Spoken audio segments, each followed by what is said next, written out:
Salve, salve, queridos! Estamos aí agora na sociologia, meus amiguinhos. Como é que estão vocês? Então a gente vai passar agora a debater um pouco sobre a sociologia e eu vou pedir para vocês que a gente que nós comecemos, né? Nossa, se a Sônia ver isso, ela me mata. Que a gente comece, então, a analisar o capítulo 5 de Sociologia, na página 206, que é sobre a relação do trabalho, tá certo, meus queridos? Então a gente vai falar hoje de um dos temas mais importantes da sociologia, pensar a relação do homem com o trabalho, tá? Então a gente vai demonstrar a partir daqui as diferentes formas de ver o trabalho, tanto historicamente como dentro da sociologia mais clássica, como assim a gente se refere, tá certo? Então vamos lá, daquela acordada, né? E pau na máquina, queridos. Gente, como é que a história conta o trabalho? O conceito de trabalho, a forma como encaramos o trabalho, ela sempre foi modificada ao longo do tempo, né? Ela não foi sempre a mesma, vamos dizer assim.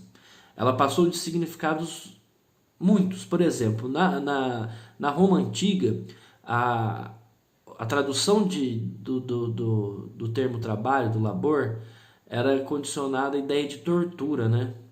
Ou seja, era algo ruim enquanto tal. Não se modifica, por exemplo, na estrutura grega, que ainda o trabalho é visto de uma maneira menor, assim como em Roma, né? Então, tanto Roma e Grécia, eles têm um olhar sobre a relação do trabalho estritamente negativizado, né? Porque quem que eram os desempenhadores do trabalho, principalmente aqueles trabalhos mais braçais, né? As classes sociais mais baixas. Então o trabalho era tratado como uma coisa menor, uma coisa de pessoas inferiores, tá certo? Ligado a sentir tortura, a sentir martírio, né? A Grécia mesmo, ela separa a relação do trabalho braçal, que é o mais degradado dentro da Grécia, né? Que é o executado por escravos, né? Depois eles vêm com uma ideia de trabalho na relação do esculpir, do construir, que é um pouco melhor, mas ainda assim muito sensível, né? Naquela coisa do Platão, muito ligada à sensibilidade, muito interiorizada ainda. E daí nós temos a praxis, que daí sim é a atuação de um trabalho intelectual em si, um trabalho filosófico. Esse sim, muito destacado em Atenas e na Grécia ateniense principalmente, né? Então a gente vê que a configuração do trabalho ela se faz dessa forma, né? A ideia de trabalho na Idade Média, olha só como já há uma mudança, ela já se torna algo ligado a um processo de tortura, né? Um processo de pena, de penalização, de uma punição divina sobre o indivíduo, né? Quem era o servo? O servo era aquele sujeito que executava o trabalho porque Deus o mandou nessa posição para sofrer, para ele pagar a pena, para ele sofrer e alcançar o reino dos céus em sua morte, né? Então ele já tem um olhar, tem até ali na página 107, está falando ali, ó, ao longo da Idade Média, o trabalho estava relacionado a sofrimento, a penitência, em contrapartida também a salvação, né? Ou seja, ao mesmo tempo que ele está ligado ao sofrimento e à penitência, né? É um martírio, é algo ruim, é algo que eu vou passar e sofrer as consequências, sim. Porém, todavia, de fato, esse elemento em si nos leva a um cabo de salvação, saca? Então, o que me leva a ir ao reino dos céus? O sofrimento que aqui empreguei. Paguei minhas penas, paguei as coisas ruins. Então é mais fácil um camelo passar por uma agulha do que uma pessoa rica entrar no reino dos céus, né? O que ele quer dizer com isso? É um alento a essas pessoas na Idade Média. E o capitalismo ele transforma todas essas relações de trabalho, né? Se a gente for analisar bem, a própria estrutura que a gente viu lá do Max Weber, ele traz que o protestantismo, que é no início do capitalismo, né, no século XVI, que se dá esse movimento protestante, né, bem no início da época moderna, ele transforma o sentido do trabalho em si, né, uma das coisas que a gente viu no Weber. A partir do momento que vem o protestantismo, vem essa ideia do trabalho não mais como sofrimento, mas como um elemento que te leva, o ato de trabalhar e desempenhar, empreender, ele é um ato que te coloca ao lado de Deus. ele é um ato que te faz crescer. Então não há mais nada negativo no ato do trabalho de conferir mais conforto, de conferir mais ganhos, né? Muito pelo contrário, esse é o caminho que Deus quer. Então há uma mudança no sentido do trabalho a partir de então. E o capitalismo, então, ele traz novas proporções desse sentido que o trabalho ganha, coisa que não era suplementado antes. Então cria-se a ideia de que, depois do capitalismo, tudo que é trabalho é bom, tudo que é ociosidade é ruim, vagabundagem, cria-se a ideia do vagabundo, né? O não trabalhar é uma coisa negativa. Então olha como que da Idade Média para o mundo capitalista há um rompimento, principalmente depois da industrialização, né? Onde o trabalho passa a ser supraestimado enquanto tal, entenderam? E daí o que nos cabe a partir de então é como que esses autores clássicos que a gente viu, Marx, o Weber, o Marx e o Durkheim, né? Nesse capítulo não tem o Weber, né? Não se fala do Weber, se fala do Marx e do Durkheim, como eles veem essa relação de trabalho. É isso que a gente vai fazer a partir de agora, né? Fazer essa reflexão. Gente, para o Marx, o trabalho é central, né? A relação do trabalho, ele é colocado enquanto central. Porque o que define a forma de viver do indivíduo e da sociedade que ele está inserida tem como base essencial para o Marx, a essência é na materialidade.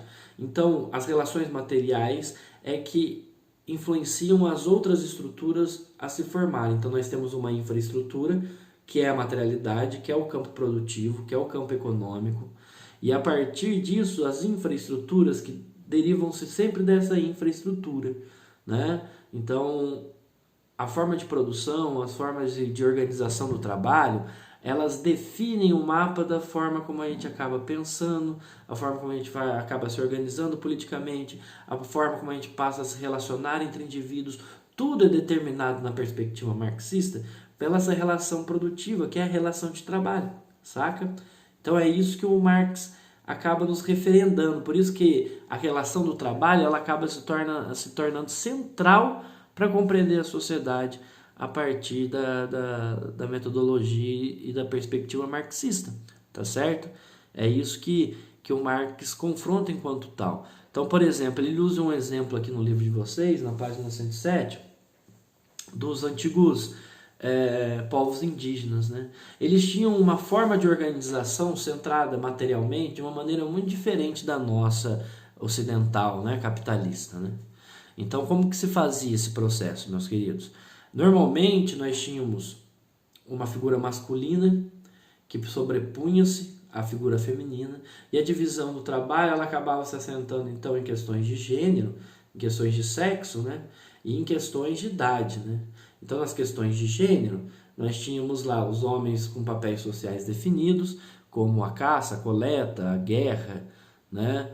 Tudo normalmente que é exterior à tribo, né? Tudo que é fora da tribo.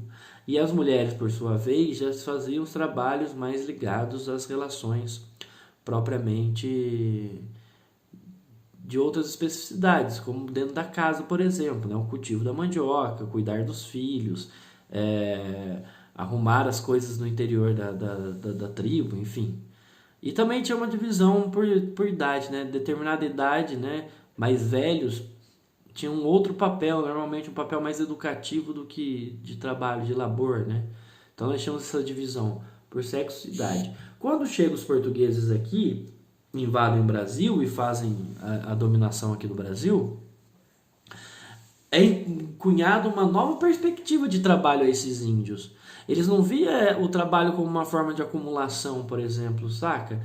A ideia de trabalho para eles era para conseguir a existência, de garantir a existência deles. Não existia na perspectiva indígena a ideia da acumulação. Para eles não fazia muito sentido você trabalhar 8 horas por dia, né, para acumular coisas. Se eu posso trabalhar 3 horas por dia para manter minha vida lá na floresta e andando, para que eu vou trabalhar 8, né?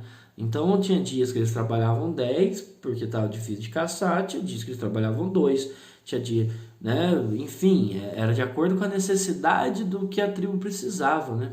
Era uma outra perspectiva. Quando os portugueses entram aqui, eles vêm com a perspectiva do capitalismo, né? do trabalho, do implementar metas, né? Então, você vai colher lá o pau-brasil, tem que ficar lá 6 horas cortando árvore. Os caras não viam muito sentido de ficar cortando tanta árvore assim, porque eles não usavam os recursos dessa forma, compreende? Olha como nesse exemplo do choque cultural entre portugueses e indígenas, a gente compreende como são mundos diferentes ligados a formas de organização do trabalho diferente. É isso que o Marx então concentrava e fazia enquanto tal, a ideia de que é a partir da relação do trabalho que as outras relações se formam. Por isso que a relação produtiva, ela é, na perspectiva dele, uma relação de infraestrutura, ela é essência, é dali. Quando modifica-se essa estrutura material, as outras, a forma de organização política, a forma de se pensar a realidade que eu vivo, a forma como eu estabeleço conexões e relações com os outros seres humanos da minha comunidade, tudo isso modifica-se desse elemento. Então, a partir do momento que há uma modificação nas relações de produção e de ação, os outros pontos acabam emergindo nesse sentido. Então, por isso que na sociologia marxista acaba sendo estritamente importante a relação do homem e do trabalho. E aí ele chega do capitalismo. Né? Ele fala, olha, essa relação no capitalismo, como que ela se dicotomiza dentro das relações produtivas do capital? Né? Entre um choque entre capital e trabalho. Nós temos aqueles que trabalham, a mão de obra do trabalho, mão de obra braçal, e nós temos os detentores dos meios de produção, os donos das ferramentas, os donos da fábrica, os donos de tudo que é necessário para produzir. Esse grupo ele chama de burguesia. No outro grupo, nós temos o operariado. O operariado, não tendo os meios de produzir a sua existência, ele é obrigado a fazer o quê? Diz o Marx. Ele é obrigado a vender sua força de trabalho. É a única coisa que ele tem, né, bicho? Então ele vende a sua força de trabalho, ele vende sua mão de obra para uma pessoa em troca de um salário, e esse salário garante sua existência, sua subsistência, tá certo? Então há uma relação, segundo Marx, de exploração contida nisso. É aquilo que a gente viu no primeiro bimestre, da relação da mais-valia, a relação da alienação, que aparece a partir de uma relação de exploração do trabalho, tá certo? Então não tem como a gente pensar em uma sociologia sem pensar no trabalho na perspectiva marxista. Compreendem? Entenderam, meus queridos? É por aí, né? Então o capitalismo ele cria uma nova estrutura que é a partir daquela ideia de divisão do trabalho. Isso gera uma determinada alienação do homem. A partir de então, né, ele explica a ideia de mais-valia, de como essa alienação ela é utilizada na obtenção do lucro do patrão sobre o trabalhador. Resumidamente é isso aí. Já o Durkheim, meus amores, ele já vai para uma outra instância. Esse sol aqui tá estranho, deixa eu ver se melhor fechando. Aê, acho que melhorou, né?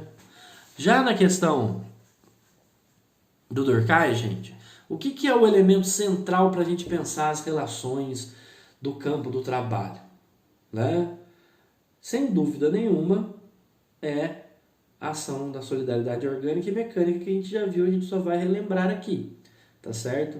Então, para o Durkheim, um dos elementos mais importantes da gente diagnosticar num grupo que a gente vai estudar socialmente é em que tipo de solidariedade que predomina naquele grupo que eu vou estudar. Se é uma solidariedade do tipo mecânica ou se é uma solidariedade do tipo orgânica, saca?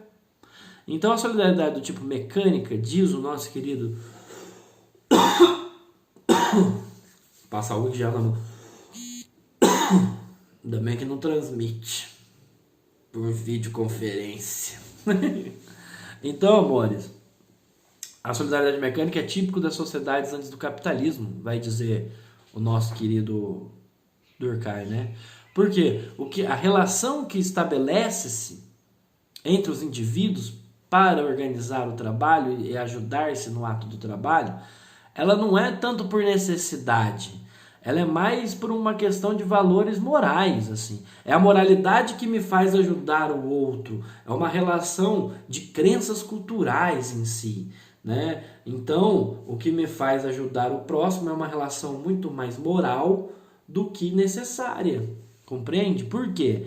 Vamos pensar lá o trabalhador da Idade Média, né? Existe algum... Eu sou um camponês, e eu tenho outro amigo de uma outra família que é camponês, no mesmo feudo do que eu. Nós fazemos o mesmo trabalho, filho. Não tem especialização do trabalho. Nós plantamos as mesmas coisas, fazemos as mesmas coisas, todos executam o mesmo trabalho. A gente se ajuda uma vez ou outra na relação do trabalho por uma relação muito mais de afinidade, porque acreditamos em um mesmo Deus, né? Que somos todos cristãos, participamos de uma mesma comunidade, a gente facilita o trabalho um do outro, trocando isso. Não é nem uma necessidade, é mais uma relação dos valores, da estrutura cultural, moral em que eu me encontro.